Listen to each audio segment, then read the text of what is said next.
we are not only celebrating the UN International Year of Creative Economy for Sustainable Development, but also the 20th anniversary of the UNESCO Universal Declaration on Cultural Diversity. This year has therefore been an opportunity to reflect on what we have accomplished and, most importantly, where we want to go. 20 years ago, UNESCO member states unanimously adopted the Universal Declaration on Cultural Diversity to help preserve and promote cultural diversity in all its forms worldwide. Since then, many steps have been taken to develop new international legal instruments in favor of cultural diversity. The UNESCO Universal Declaration on Cultural Diversity was notably a precursor to the adoption in 2005 of the UNESCO Convention on the Protection and Promotion of the Diversity of Cultural Expression, which provides legal weight to the recognition of arts and culture as public goods, requiring public support and investment. Indeed, in the face of COVID-19 pandemic, the creative sector requires the support of all actors, including public and private organizations, if it is to continue to be a driver of sustainable development. As we know, the cultural and creative industries have been hit particularly hard by the pandemic, exacerbating the already precarious condition of artists and cultural workers around the world. Numerous museums and cultural venues, such as cinemas and concert halls, have been forced to close their doors, and many of them may unfortunately never manage to reopen again. It is estimated that the gross values added by cultural and creative industries has contracted by $750 billion globally in 2020. Job losses in this domain are also estimated at more than 10 million worldwide. On the occasion of this 20th anniversary of the Declaration and its celebration of the 2021 as the International Year of Creative Economy for Sustainable Development, UNESCO calls on the international community to take actions. First, address the impact of the digital transformation on the culture sector through public policies. Second, to reinforce data gathering efforts for informed policymaking. And third, to create or strengthen social protection of artists and cultural professionals as core actors creating and safeguarding the cultural diversity around the world. In this spirit, that I would like to take this opportunity to also call for voluntary contribution towards the International Fund for Cultural Diversity, the funding mechanism established by the 2005 Convention. Every year, through an open call, the IFCD finances projects on the development of policies for creativity and capacity building in the cultural and creative industries. It is only through concerned action that we can build a better and fairer world through arts, culture, and creativity, leaving no one behind. Thank you so much. At the Khalili Foundation, we take seriously the concept of cultural philanthropy, the act of giving and sharing through funding, knowledge, and art.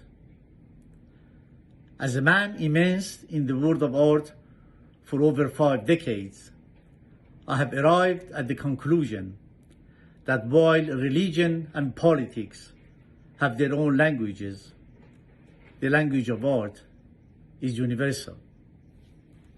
Art is probably the greatest tool for bringing people together. Its influence on individuals and societies is unparalleled, and it can be a powerful unifying force for humanity. We can see this, for example, in the great international exhibition of the late 19th century. Millions of people would travel for miles to be able to see these legendary displays of world art. Humanity's creativity would be in full display, and people learned and fell in love with the cultures other than their own. At the Paris exhibition of 1889, 32 million people came, while the entire population of France at the time was around 38 million. How powerful must art be if it can draw in so many people before planes, TV, or internet even existed?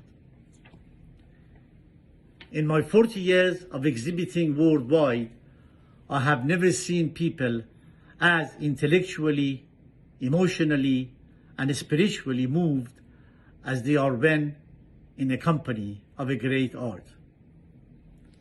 Importantly, art is an essential part of humanity's diverse cultural landscape.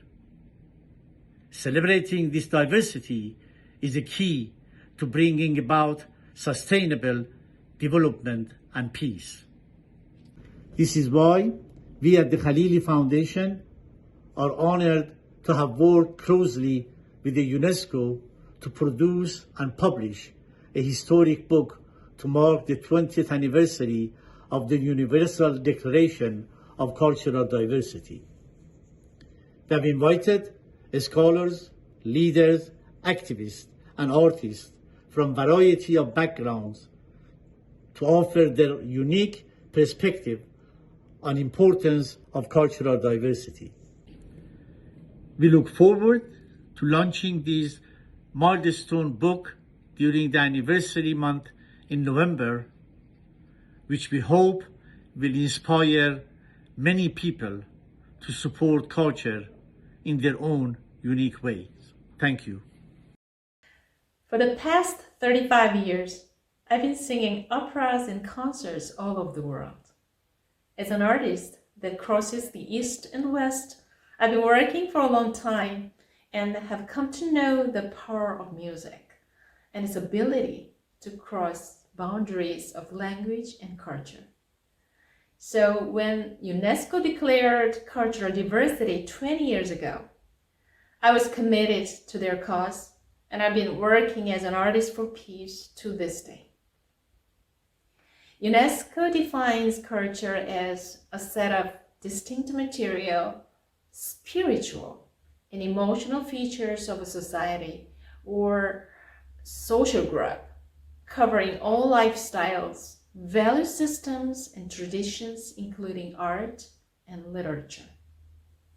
So many cultures exist in our world, and we can empathize and accept each other's cultures through art. As a person who makes music, I understand the power of culture. Modern society is connected like a web, and today, individual voices can be heard from one corner of the world to the next. Like Italian operas had a great influence on me, a woman born and raised in Korea, art can be celebrated by all, and members of each culture can express their individual voices without barriers. In that same way, artists can inspire global citizens to pursue their creative endeavors. It is time for members of our global village, both past and future generations, to understand each other's cultures so that we can learn, we can communicate, and honor them together. Only then will we as humanity can usher in a bright future. I will sing proudly today towards this new tomorrow. Reimagine our future through art and culture. Good morning, good afternoon, and good evening to everyone tuning in from around the world. Welcome to our discussion in celebration of the 20th anniversary of the Universal Declaration of Cultural Diversity. This debate is also taking place within the framework of the UN International Year of Creative Economy for Sustainable Development. I am Patrick Sam, and I'll be moderating this discussion. I'm also the chairperson of the National Art Council of Namibia and a board member of the International Federation of Art Councils and Cultural Agencies, known as IFICA. And obviously, I'm the chair of the African chapter there. But tonight, it is really taking our time to look at our devotion towards ensuring that arts, culture, and heritage are a fundamental pillar and vehicle for human development. So let's turn to our attention to our guests tonight, who are experts from some of the corners of the world. And also, just to inform our audience tonight, we will also obviously be having Spanish as part of our multilingual conversation here tonight. And we have a simultaneous interpreter to help us with that conversation. But let me introduce to you the panelists for the discussion. First, we have Ms. Isabella Ramirez Abella, who is from Uruguay, an activist and musician with powerful contributions in comparsas, as well as collectives such as the Asociación Cultural Social Uruguay Negro. My Spanish is terrible, so I apologize for that, but the organization is called ACSUN for short. Our second panelist is Ms. Florencia Nunes, who's also from Uruguay, a woman singer and musical composer who is paving the way for other women in the musical industry in Latin America, and a vocal for her activism to increase gender equality in this regard. And last but not least, we're also joined by Mr. Wafa Belkacem, who's from Tunisia, a specialist on the question of fundraising for cultural projects and cultural management with extensive experience in cultural and international NGOs. Ladies and gentlemen, these are our distinguished panelists who will give us diverse viewpoints covering different stages of the crucial role of protecting, nurturing, and promoting the cultural sector, with particular regard to the upheaval that was caused by the COVID-19 pandemic. Welcome, everyone. In the next hour, we will be discussing the crucial role, as I just said, that spurs the development of innovation, enriches our societies, and hastens the recovery in the spirit of the Universal Declaration on Cultural Diversity. Just a note about the Universal Declaration on Cultural Diversity, for those who may not know much, in 2001, the international community unanimously adopted a landmark UNESCO Universal Declaration on Cultural Diversity, affirming the importance of equal access to art, including in digital form, and access to the means of expression and dissemination for ensuring the free flow of ideas by word and image, and most of all, for the world's cultural diversity. The declaration subsequently led to the adoption of the UNESCO 2005 Convention on the Protection and Promotion of the Diversity of Cultural Expressions, which provides a legal weight to the concept of cultural goods and services as vectors of identity, values, and meaning, and thus must not be treated as mere commodities or consumer goods. Arts and culture are indeed public goods requiring public support and investment. The COVID-19 pandemic represents a radical upheaval to our societies.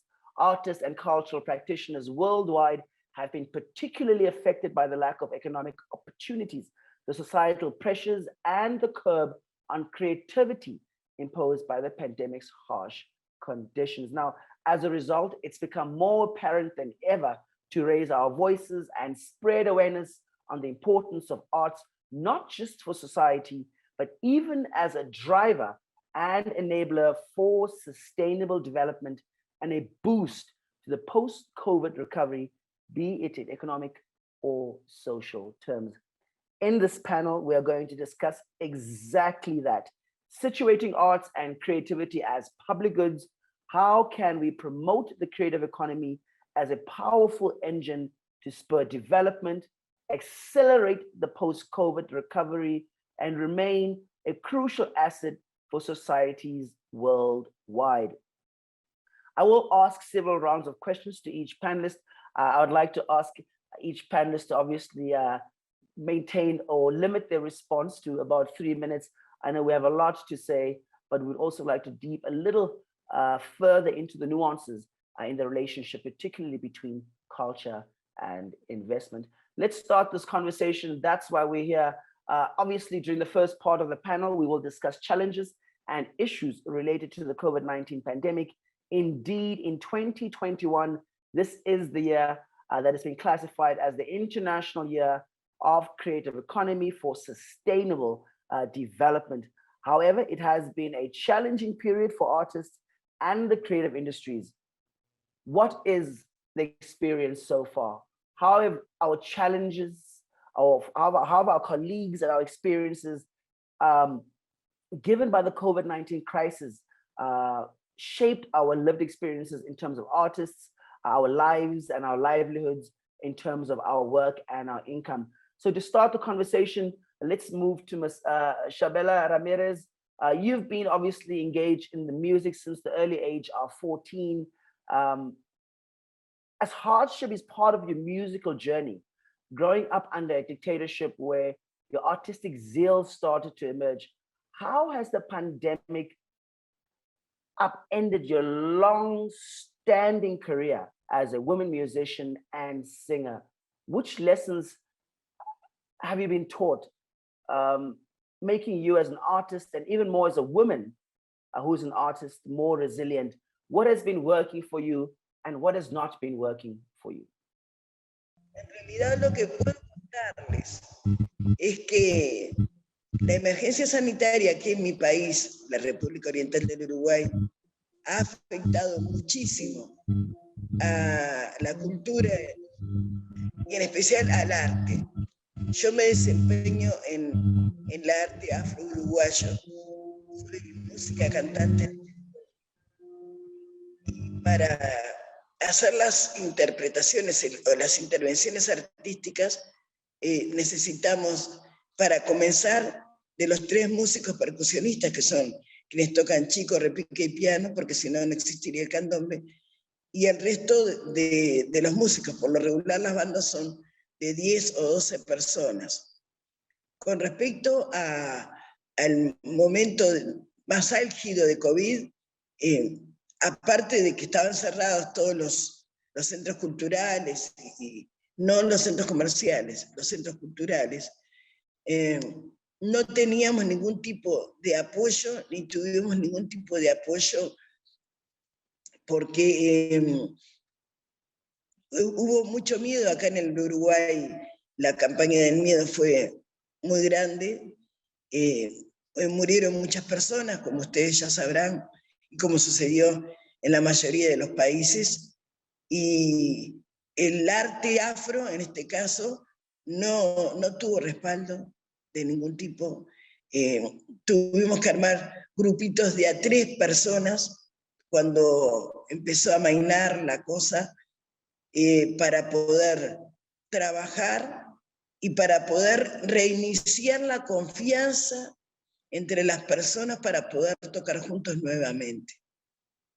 El problema fue económico, el problema fue psicosocial, el problema fue humano, porque también está toda la parte de pérdida de fe, ¿no? Y de no poder, no fue mi caso, pero mucha gente que ya no pudo escribir, mucha gente que le dio miedo juntarse a otros músicos para poder salir adelante. Pero hoy día existe una asociación de músicos independientes que reclaman sus derechos, nuestros derechos, y bueno, estamos de a poco dentro de lo que es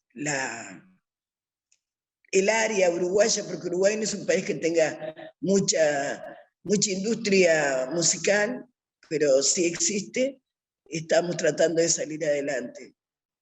Pero tuvimos que hacer manifestaciones y otras cosas y negociaciones para poder tener respaldo, tanto en la educación como en la salud, como en las áreas laborales y por supuesto en el arte.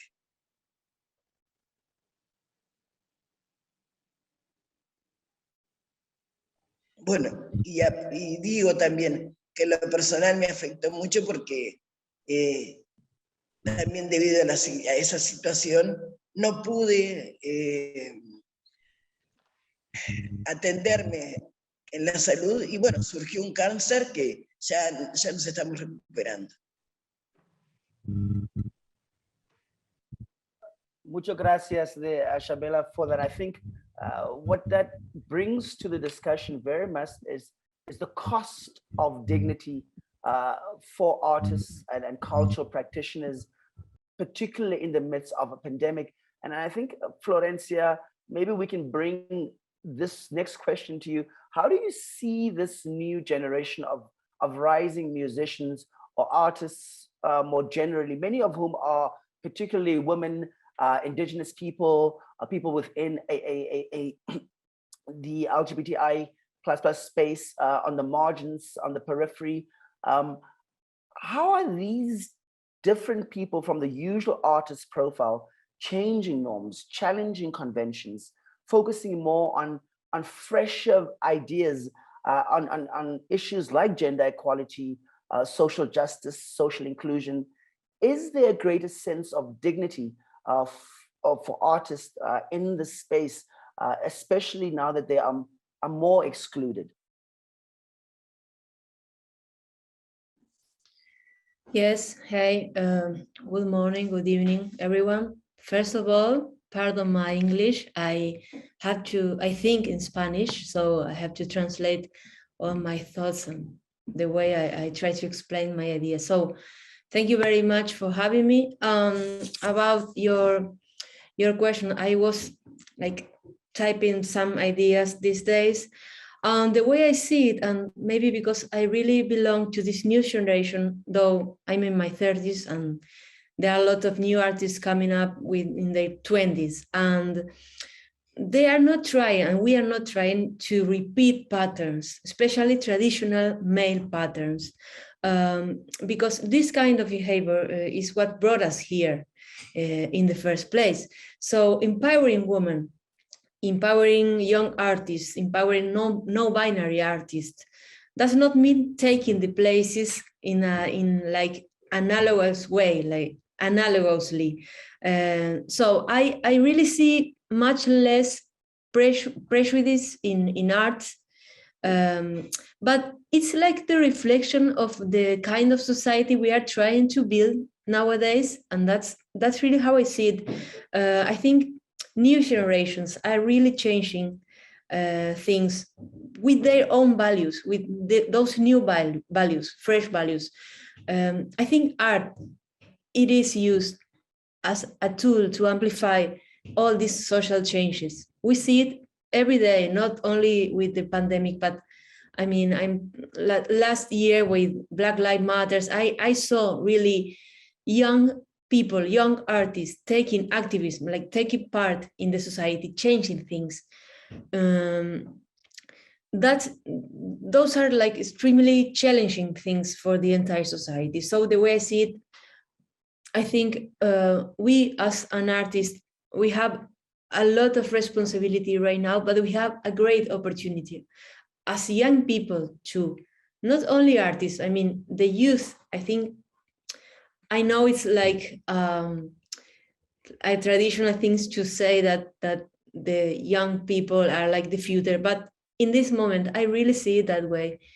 We are like questioning things differently and using art as a tool for that. I think we are going to make great changes, not only like big changes, but a lot of small changes. And I really feel that. I feel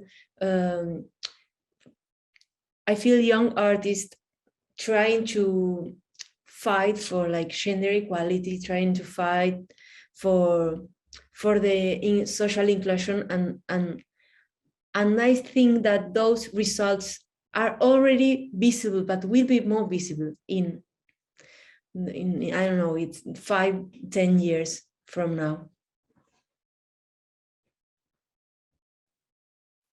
Florencia, thank you very much for that. I think it gives a spirit of hopefulness in terms of the internal kind of composition of what artists feel and their ability to express the human condition. I think you spoke very well towards those elements. And now turning the discussion a little bit to what I would refer to the soil. Like Florentia was saying, artists can be the voice of activism. We've seen it happen. There can be an argument that says good seeds don't grow in bad soil. And I would like to turn to Mr. Wafa Belkacem from Tunisia, and with this concept, and we'll be very interested to hear your viewpoints as a specialist in fundraising for culture and arts. Your experience in international NGOs focused on cultural and artistic impact. And really, I want to look at the funding mechanisms and schemes that could best, or that have best uplifted artist status. How can the current precarious state of artists and cultural practitioners worldwide, obviously worsened by the pandemic, be improved through finance, particularly if we're looking at creating an enabling environment? Maybe talk to us a little bit about alternative funding mechanisms, things like crowdfunding, fintech solutions.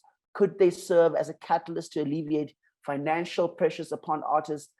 Do any of these opportunities allow for dignity of decent work for artists and cultural practitioners? I know it's a mouthful, but really the question is the current soil enabling for the seed? Thank you very much, Patrick, for the question, and thank you all for organizing and inviting me to this debate. To answer your questions, I do believe there is no one like set answer or one solution to this.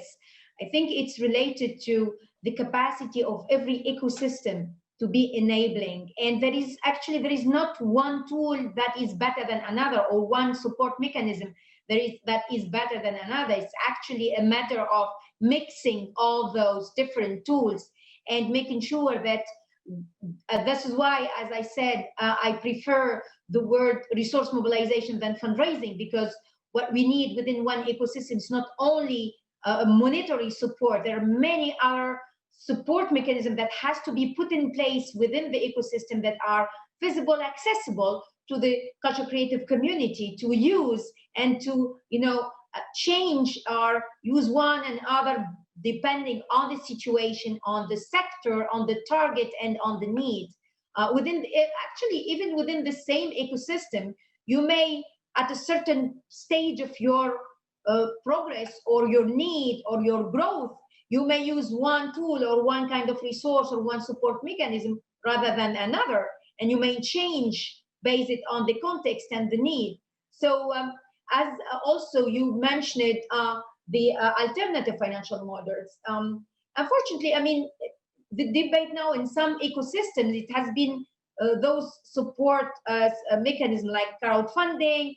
They've been in many cases presented as a miracle solution to the financial shortage or financial sustainability or investing in the arts, which is absolutely not true. I do believe that it's a tool like many others, and it doesn't really bring the immediate solution. It might help somehow in some generating unrestricted resources, but it can't be the only answer or the miracle solution. And actually, if you look in different ecosystem, in some ecosystem, it may not be even very, let's say, adequate. In many global south countries, the crowdfunding only works when it comes to charity projects, kind of rehabilitating school, lots more humanitarian project, much less efficient in terms of raising resources for the cultural or artistic projects. So we need to actually, in the different ecosystem, just make sure that those different tools or mechanisms are mixed, exist, are adapted, and are accessible to the cultural creative sector. Because we may find some, let's say, investment program, but our sector is excluded just because either we don't tick the boxes or because there is a very big misunderstanding of how we can contribute and what is our added value and for that support mechanism. So there is no straight answer to what are the support mechanisms or which one is better. There is no support mechanism that is bad or good. It's our ability to make them all available and accessible within the different ecosystem and local ecosystems. But I think it's an interesting point that you bring up there, particularly regards with the fragmentation that is experienced by artists in accessing what you call this resource, or rather mobilizing resources. So my question then becomes, how do you see potential partnerships to put them at the service of a sustainable and thriving ecosystem for arts and culture?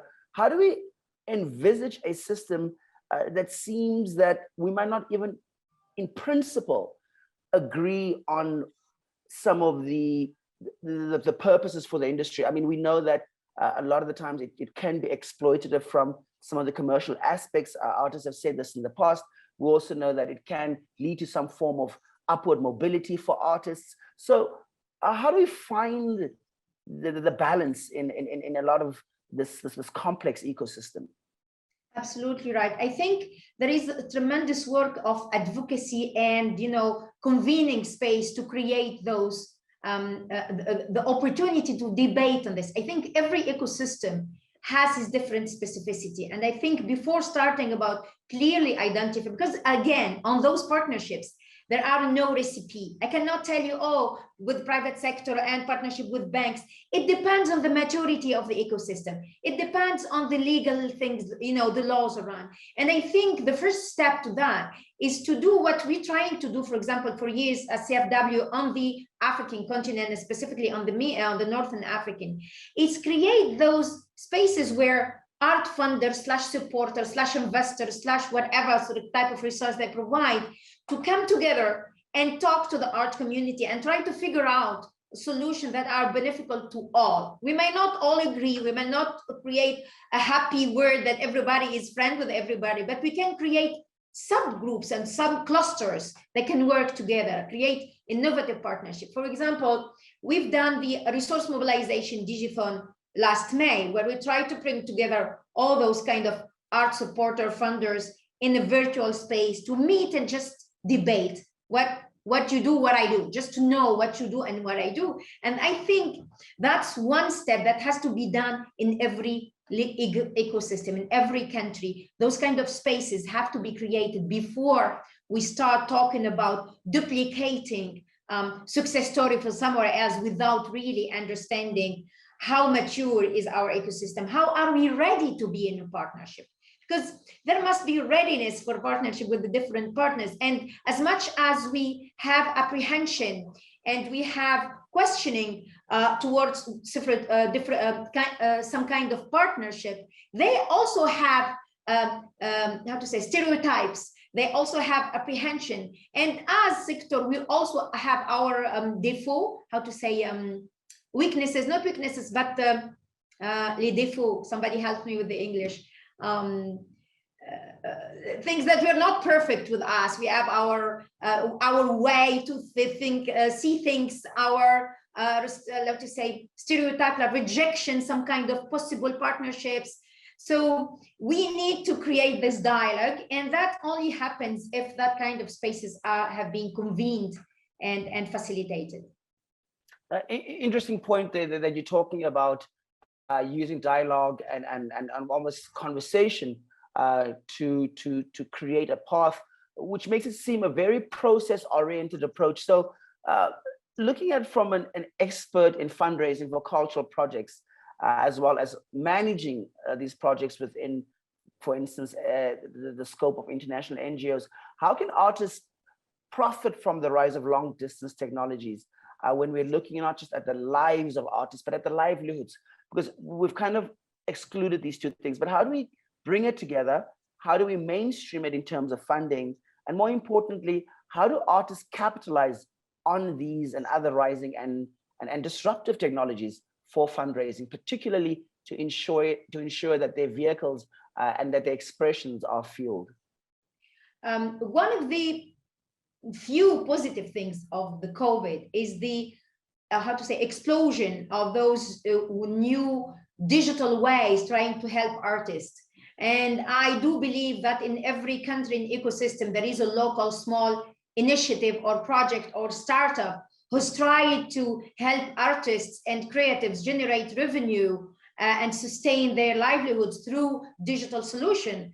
And I think I can, for example, for Tunisia, I can mention Clink platform, I can mention Artify platform. Clink was for the music, Artify was for the cinema. And I do believe in every ecosystem there is kind of things like that. And you mentioned Netflix, you mentioned there are many others available right now. But I don't think, I think it's what we should do is to support the local also platforms that doing on the ground, very specific, tailor-made solution to their ecosystem for one reason. And the second reason, the same as for the data issue today is global wide. It's also in protection of the diversity. We also have to be careful that there is not only one content owner. There must be other alternative. If I am not comfortable with Netflix, I must have alternatives to market or sell my work as an artist. So I think local initiatives should be as much supported as international. There are many local solutions, and I think support and funding is going toward those projects too, which is really good. I believe also the COVID has created also the space to be very innovative and how we can sustain or how we can create, beside the platform that showcase, you know, either performing arts or showcase visual arts work.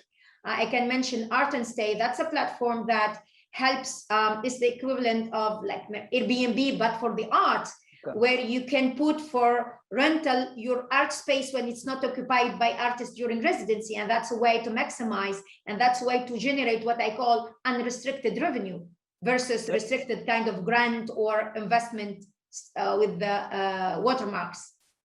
Very interesting that you have this multiple income kind of model for artists, making them aware that it's not just one stream, but more particularly that the spheres in which the ecosystems function are also many, so that you should not just be constrained. I think one of the examples that people use was, for instance, even if Bob Marley was an artist from Jamaica, he was collecting his royalties in the UK. So understanding which ecosystem works in your interest is very important. Thank you very much for that, Wafa. I think those are very valuable contributions to this discussion. Let's turn a little bit towards this idea that besides these rising trends, the power of arts to deliver sustainable development is undeterred. With Agenda 2030 in full swing, let me turn to Florencia. How do you foresee the role of arts and culture in supporting development and sustainability, particularly for music? How can music become a path to attain the SDGs, including, for instance, no poverty or decent work or gender equality or even economic inclusion? What's your perspective? Well, in my experience, I think musicians, both musicians are influential people, not only musicians with a lot of impact. There are different levels of supporting development and sustainability. As I see it, some artists are really, really massive, and their work and their behavior has a giant impact in a giant amount of people. Some days ago, I was like reading some blogs or so, and I read something about Coldplay, this world-known band, preparing an eco-friendly tour.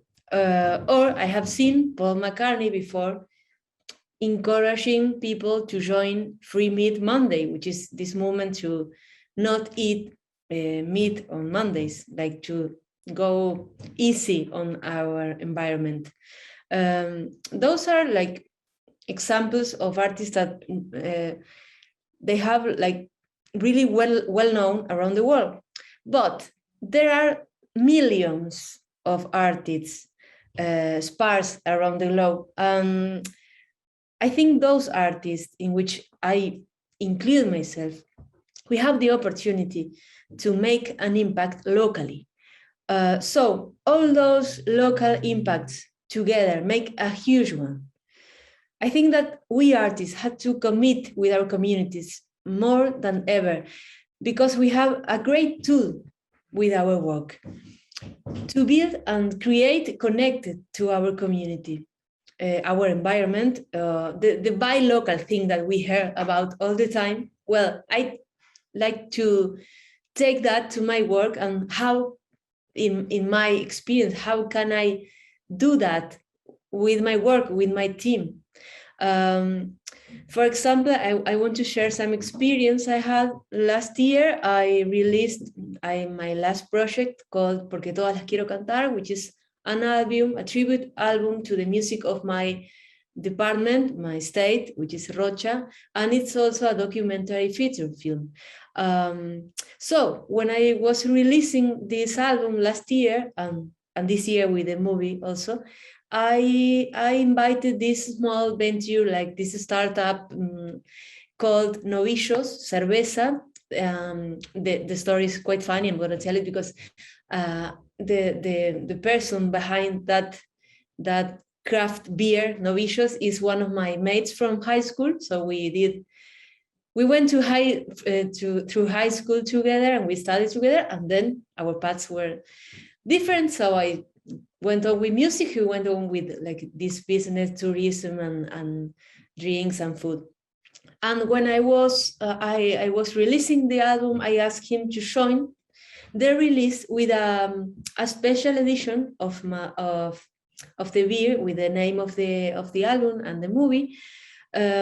So for them, I know it meant an economic impact, a big marketing upgrade, and publicity across the country, because it was a really well-known project, no?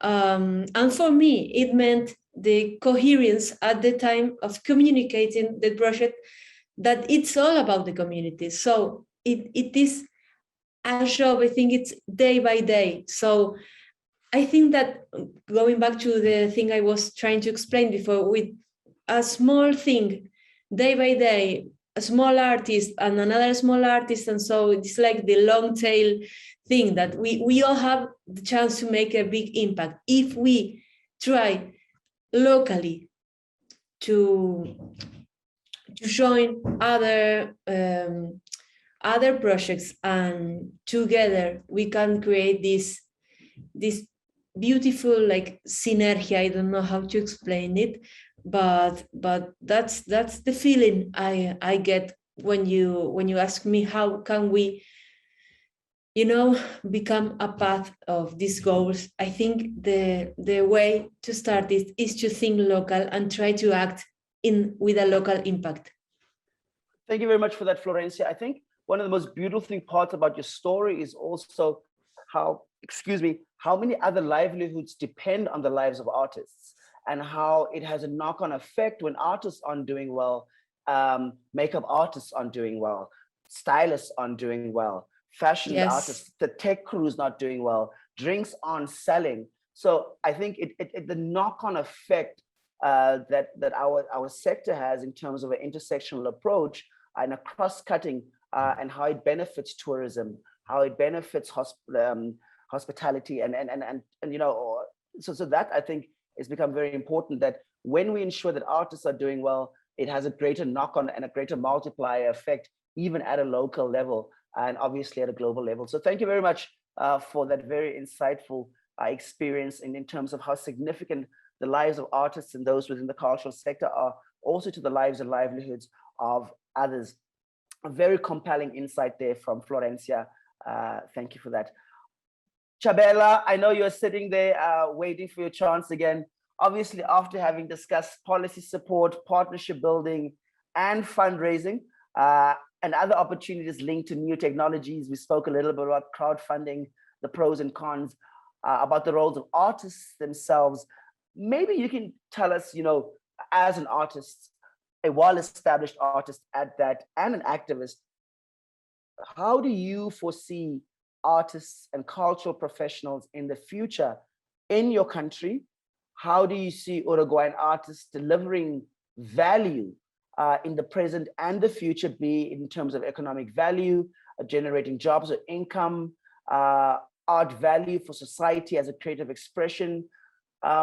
What's your sense of the future for artists? Para empezar, tenemos que, ante todo, saber que Uruguay es un país caro para sobrevivir, diferenciado en clases sociales. Somos parte de Mercosur, Mercado Común del Sur, en América Latina, por lo tanto nuestros vecinos más próximos, Argentina y Brasil, influyen muchísimo en nuestra economía, tienen un mercado artístico mucho mayor que el nuestro, por lógica. Uruguay cabe 15 veces en Argentina y 45 veces en Brasil. Además está decir que no es fácil sobrevivir. El tema es la organización interna. Tiene que ver con que en las diferentes capas sociales yo puedo hablar de mi clase social. Yo no puedo hablar ni de clase media ni de clase alta. Los músicos de clase media y de clase alta, por supuesto que han padecido al igual, no tanto como nosotros, la pandemia, pero han tenido otras alternativas que tienen que ver hasta con lo virtual, tienen que ver hasta con llegar a algunas plataformas donde su música se pueda ver y se pueda escuchar y se pueda disfrutar y multiplicar. No es el caso de la clase baja. Nosotros, los afro-uruguayos y su cultura, tenemos, en ese caso, me refiero al candombe, que también está dividido de acuerdo a cuáles son los músicos que más graban o cuáles son los músicos que más tienen trabajo. Entendemos que tendríamos que aspirar a políticas públicas. Entendemos que el Uruguay tendría que tener políticas públicas para los artistas. Hoy día estamos trabajando en forma muy fragmentada. Hay algunas, ¿cómo podría decir? Algunos proyectos para, solamente si se gana un concurso. Por ejemplo, yo gano un concurso y otros amigos hasta uno, segundo o tercer premio, pero si no, el resto de los artistas no tienen posibilidades de mostrar su trabajo, que es muy importante, porque el trabajo de la música influye muchísimo en el estado anímico de las personas, y especialmente el candombe, y te influye muchísimo en la depresión que existe en este momento en este país, donde el inconsciente colectivo solamente habla de muerte, solamente habla de desconfianza, solamente habla de tristeza. Entonces, nosotros también,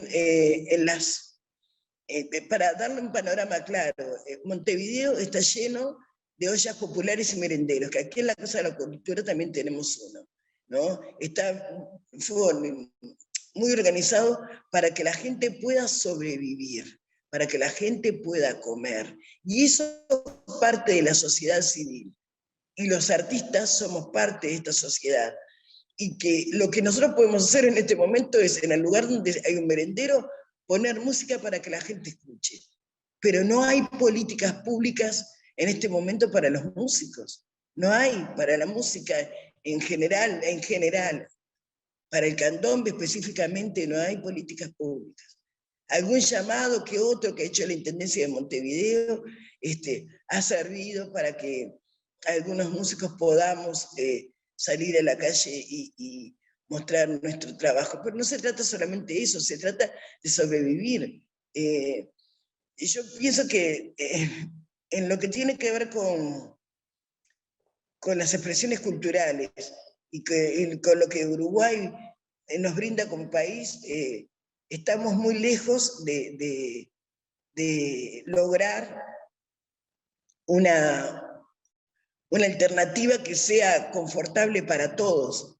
Uruguay tiene 19 departamentos, no es solamente Montevideo, y hay mucha gente que hace música popular, y los lugares donde podemos hacer música, la mayoría continúan cerrados. Lo último que se ha abierto en este país han sido los teatros para poder presentarse.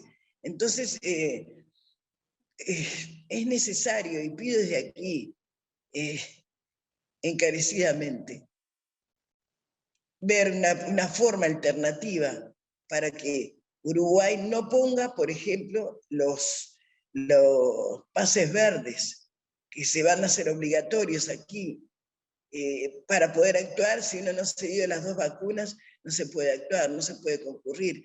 Hay formas en las cuales se está manifestando el resultado de la pandemia, que es, para los artistas es terrible. Y tenemos que vacunarnos, si no, no vamos a poder actuar en ningún lado. Si no, no vamos a poder actuar en ningún lado.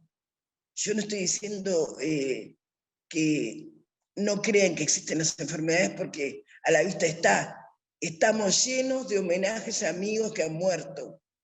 Que si no han muerto por COVID, han muerto por la consecuencia de, como están los hospitales llenos, no se pueden atender de otras enfermedades que también son importantes.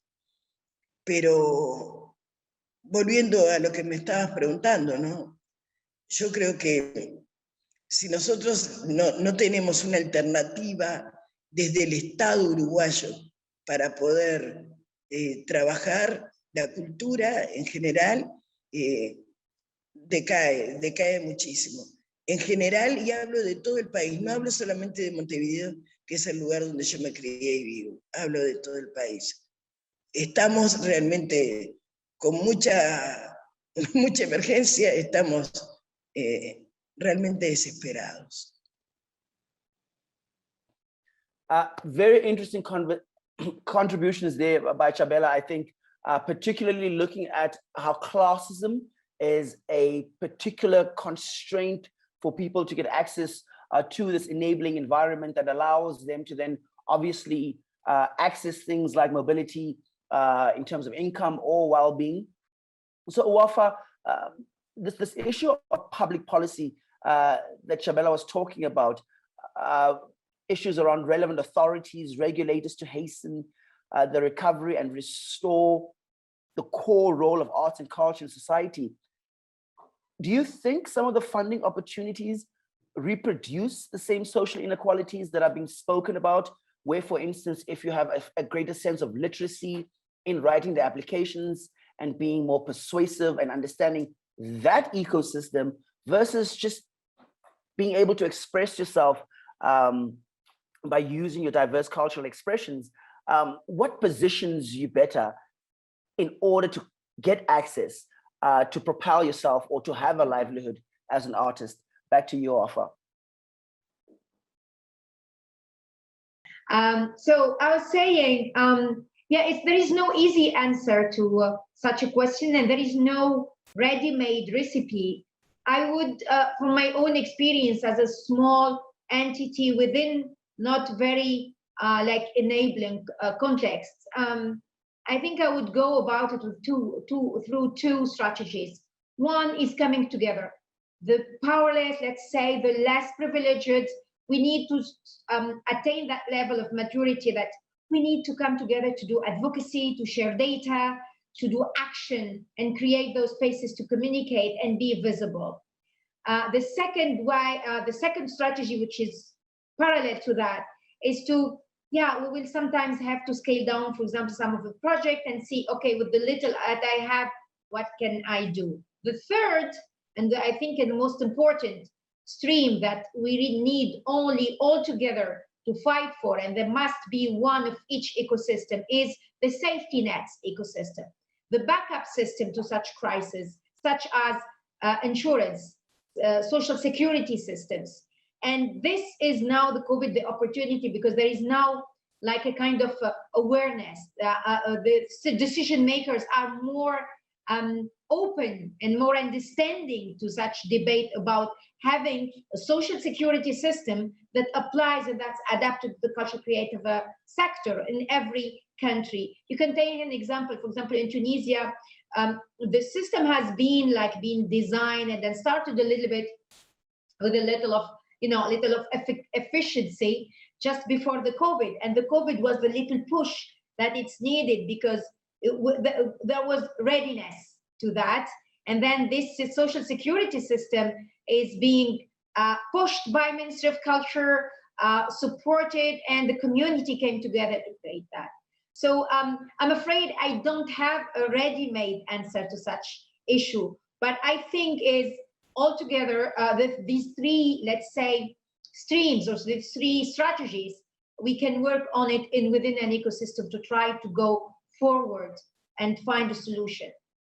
Okay, thank you very much. I think what you're obviously getting and pronouncing very well is that we don't need a result-oriented approach, but more of a process-oriented approach that engages us as we develop these practices that are embedded in certain principles. So, Florencia, let's move towards our final remarks.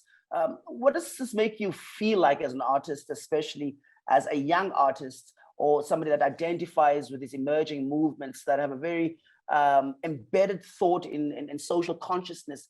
Do you feel like it's worth being an artist at this time in the world, given what's happening with the planet, with people? Is there dignity for decent work for artists? Both Chabela and Florencia, what's your position on this? Well, first of all, I think the pandemic crisis brought out this like extremely weak net that artists are we all hanging in, because I'm talking about how weak economically and socially the net that support us as a worker is, because in our industry we are not taken seriously yet as workers, but by our society and governments, but not only governments, it's also like their relationship with other workers from a different area. So it's very difficult. I mean, I'm talking about labor rights and social security and stuff, but I'm talking about empathy too. I think when we dedicate our life to an artistic activity, we do it because it's a calling. We don't do it not for money, not for visibility, not for fame, recognition. We do it every day because it's our calling. So I don't know if that answers really your question, but that's how I feel. Well, the passion is right in the answer. Chabela, what do you think? Does the calling mean that the conditions must be harsh or undeserving or not recognizing or not rewarding or not giving dignity to artists? Todos los artistas que trabajamos de un modo u otro para la sociedad, en primera instancia lo hacemos por vocación. Y si nos estamos refiriendo a esta pandemia como forma de truncar la vocación o forma de incentivar la vocación, yo creo que para muchos ha sido incentivar para poder sobrevivir y poder transmitir a otros. Y para otros artistas ha sido directamente la muerte.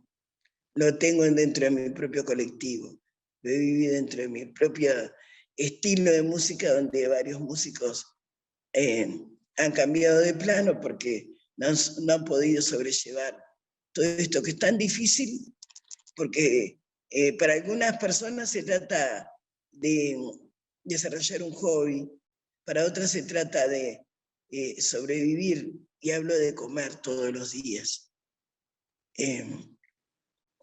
Ha sido y es muy lamentable.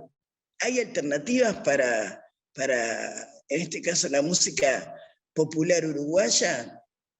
Hay muy pocas alternativas. Algunos dependerán de sí mismos, del medio en el cual se manejen, y otros dependemos de una sociedad que, a pesar de que el candombe, por ejemplo, es patrimonio nacional, y hay una ley que lo avala, que es la ley 18.059, y que dice que el candombe y la cultura uruguaya y la equidad racial son parte importante de este país, en los hechos no es muy viable. Y la prueba es que, por ejemplo, los días de candombe y demás, de carnaval, por decirlo así, en ese lugar nos cambian de espacio, nos quitan derechos. Y mucha gente afro-uruguaya, que si nos referimos a eso, sí me corresponde hablar por ellos. Mucha gente afro-uruguaya no va a tener posibilidades de mantener su música, de mantener su cultura. Muchos no van a poder, tanto en la danza como en el canto, como en el ritmo, y otras que tengan más posibilidades económicas sí van a poder hacerlo. El Estado uruguayo no es garantía de nuestra supervivencia. Y bueno, sé que a veces los sincericidios hacen que los artistas dejemos de aparecer en los medios de comunicación, pero entiendo que la música afro-uruguaya, en este caso el candombe, merece un lugar, merece ser escuchada, merece ser multiplicada. Y en esta situación de post-pandemia, podemos decir ya, estamos en un momento difícil y bueno, la realidad que tenemos es esta, las alternativas que tenemos son muy pocas, pero hay que seguir luchando y hay que seguir buscando maneras de que nuestra música, no nosotros, sino de que nuestra música sobreviva dentro del país y fuera del país. No tengo mucho más que decir. I think that is a very insightful perspective, and I think particularly it highlights the need for us to mutually inclusively focus on how lives lead to music and to the expression of these diverse cultural expressions, and how the expressions maintain lives and livelihoods. So it seems like a very circular ecosystem that you can't differentiate between just being an artist. But I think what touched my heart was when Shabella said that the incentive from the pandemic particularly meant that many of the artists in our community died because health becomes a precondition to be an artist. Health becomes the precondition to be able to have those diverse cultural expressions. So Wafa, what does this mean in terms of the relationship between culture and investment? Do we need to broaden our understanding, our perspectives of what investment means, that it's just not tangible, that it's just not monetary, that it is sometimes intangible? How do we make sense of this? Over to you. Thank you. I think, as I mentioned it earlier, to make sense of this is create the space where the stakeholder in one ecosystem will figure it out together. There is a lot of communication and education from both sides. For us to educate what we call our investor and supporter, they understand how we operate, our value chain, our values, our impact beyond the obvious or the easy to grasp, which is the economic impact. So there is a lot of advocacy and education to be done, and that only can be done when we are, us as a sector, like now, actively, let's say, and even I would use the word aggressively, going towards further those investor and partner and trying to explain to them what we do, and trying also to adopt some of their language and vice versa. For us also to be open-minded enough to try to understand where the other is coming from, what is their, what are their motivation, and try to find the common ground. Of course, we'll not find, it's not pink and happy word, we will not agree with everyone, but in that pool of, I don't know, within the one ecosystem, 10 potential, let's say, supporter, different kind of support, 2 of them, we can, how to say, get them ready to understand us and embark in much more sustainable relationship to our sector, then we won the war, let's say, that we won the bet and the sustainability objective. I think, again, to bring that, it's really, really for us to now to go forward, like thought, strategic action toward educating and being visible and clear to our funder, supporter, investor, whatever it is called, and all the type of support we need to find in one ecosystem. Thank you. I think what you're clarifying, there's also beyond just the point of participation, but engagement, But I think having empathy in these engagements towards the other story, towards a sense of plurality in our societies, and not having this kind of manic desire to dominate the cultural space, to dominate the agenda. So thank you very much, I think, to speaking towards, I think, rehumanizing the cultural sector. I think you've brought a lot of those sentiments into tonight's conversation here as well. So thank you for all these interesting interventions. It is clear that there is much to do to advocate for the importance of arts and culture, for cultural diversity, and smart investment is obviously what's on the agenda. The Universal Declaration on Cultural Diversity remains more relevant than ever to provide a linchpin to continue building up and protecting cultural diversity and its subsequent prosperity in our societies. We are already nearing the end of our session, and I just have one question left to each of our very valuable panelists tonight. The question is, what can be the final lesson, the ultimate take-home message that you would highlight for artists to obtain from the pandemic's transformative experience? What can the creative sector learn from the crisis in order to be more resilient for any other crisis that they might experience? Shabella, let's start with you. En primer lugar, a nivel social, a nivel sociocultural, la unidad, la unión, digamos. No solamente la unión musical, sino rearmar a lo largo y a lo ancho del país, o en este caso, yo puedo hablar por mi país, más allá de que creo en América.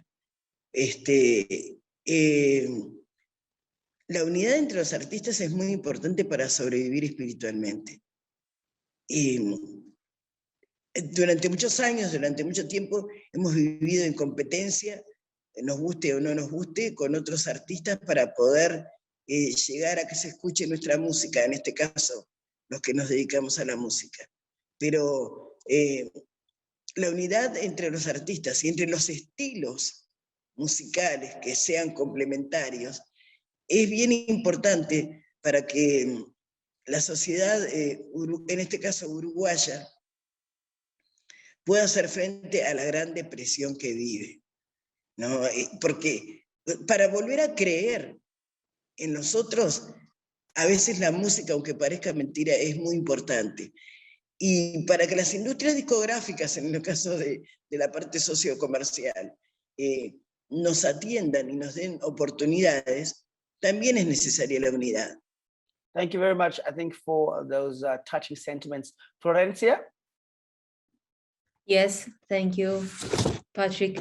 Well, as I said before, I think the pandemic crisis brought to light the whole weak system in which artists live and how we work, how weak and how poor are our social, economic, and possibilities. So we need to demand to our society, to our government, to be seen as workers. You know, we as artists, I think we should be aware of how important our work is, our interpretation of reality, our decodification of feelings and facts. We impact socially. We can inspire other people. So we have a great opportunity also to